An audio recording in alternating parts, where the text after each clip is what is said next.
new clues to explain existence? Physicists at the Fermi National Accelerator Laboratory are reporting that they have discovered a new clue that could help unravel one of the biggest mysteries of cosmology: why the universe is composed of matter and not its evil twin opposite, antimatter. If confirmed, the finding portends fundamental discoveries at the new Large Hadron Collider outside Geneva, as well as a possible explanation for our own existence.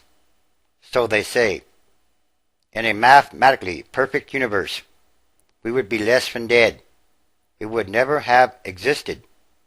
According to the basic precepts of Einsteinian relativity and quantum mechanics, equal amounts of matter and antimatter should have been created in the Big Bang, and then immediately annihilated each other in a blaze of lethal energy, leaving a big fat goose egg with which to make stars, galaxies, and us.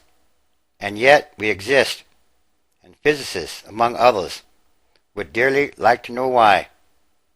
Yes, in other words, there is a creator. Sifting data from collisions of protons and antiprotons at Fermilab's Tevatron, which until last winter was the most powerful particle accelerator in the world.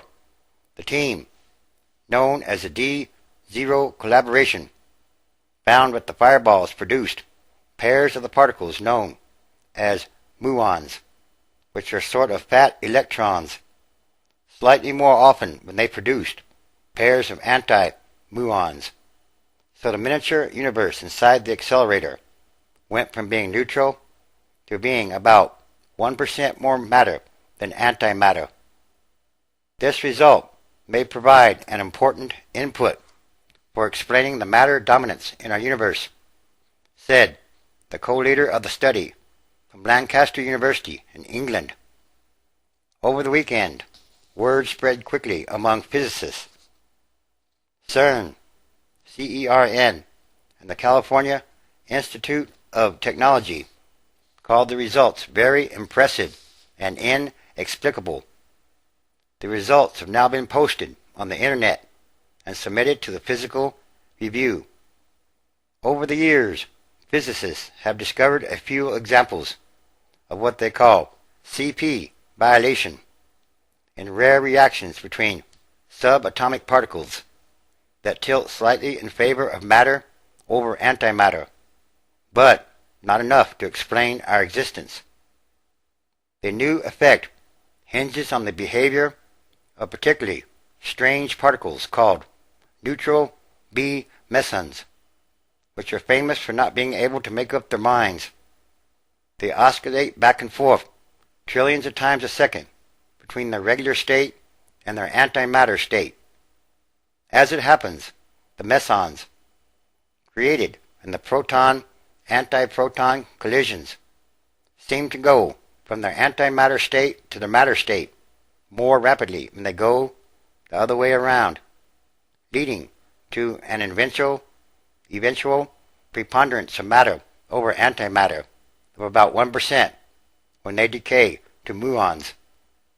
Whether this is enough to explain our existence is a question that cannot be answered until the cause of the still mysterious behavior of the B mesons is directly observed.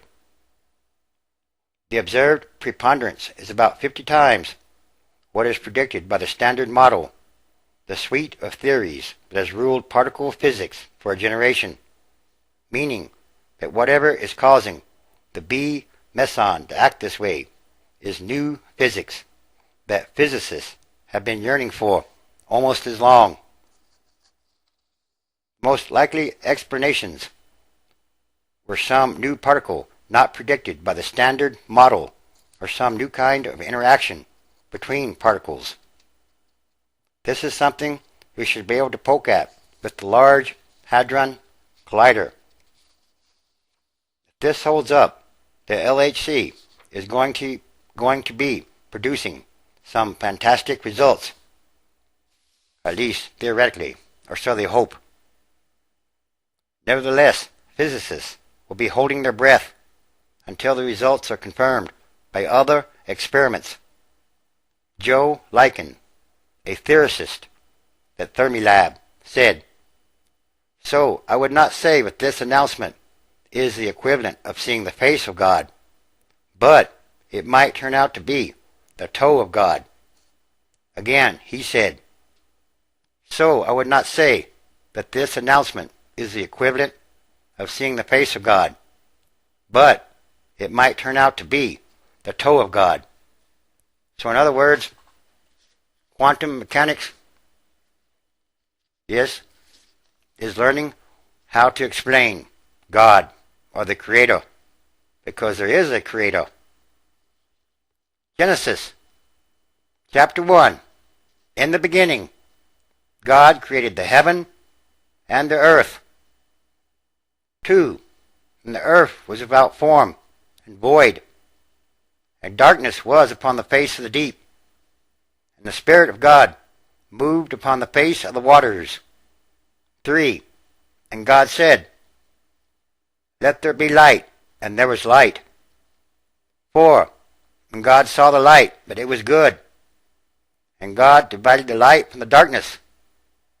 5.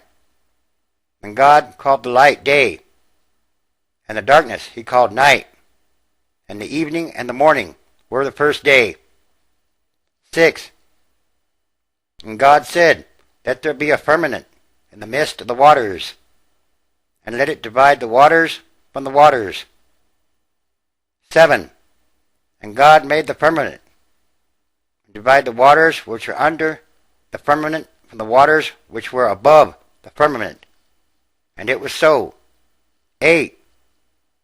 And God called the firmament heaven, and the evening and the morning were the second day. 9. And God said, "Let the waters under the heaven be gathered together unto one place, and let the dry land appear." And it was so. 10. And God called the dry land earth, and the gathering together of the waters called he seas. And God saw that it was good. 11. And God said, "Let the earth bring forth grass, the herb yielding seed, and the fruit tree yielding fruit after his kind, whose seed is in itself upon the earth." And it was so. Yes, there is a Creator, and there is a God. And God created everything. These are more signs. The end times, transition days. Transition is a process. Huge changes are coming to this planet, to the planet Earth. Everything that must change rapidly or quickly, and for the better. And all these things are more signs.